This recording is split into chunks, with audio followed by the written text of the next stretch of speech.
chose a traversé les siècles. Vieille de 1000 ans, voici la doyenne des maisons marmandaises.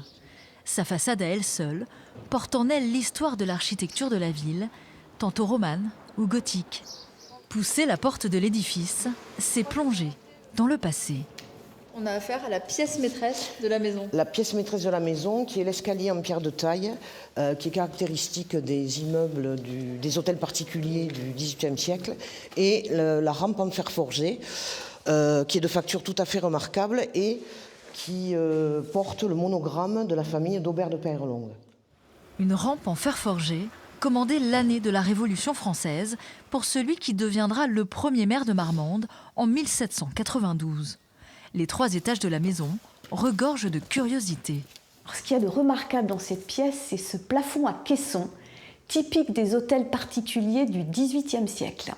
Des détails élégants qui viendront décorer le plafond de la vieille bâtisse. C'est une maison qui date du XIe et du XIIe siècle, qui aurait été construite donc contre les remparts de la ville de Marmande, la première enceinte.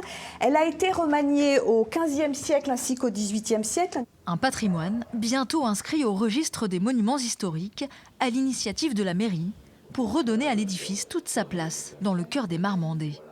Je crains qu'elle ne fasse plus beaucoup partie de la mémoire des habitants, parce qu'ils l'ont oublié. Une école était construite à côté, la ville a évolué et la maison finalement a disparu un peu et ce patrimoine est oublié. Donc, mais elle raconte, ceci dit, elle est elle-même la maison, l'histoire de la ville. Pour la plus vieille maison de Marmande, c'est une nouvelle ère qui s'annonce. Quelle fonction occupera-t-elle alors? La dernière page de son histoire reste encore à écrire.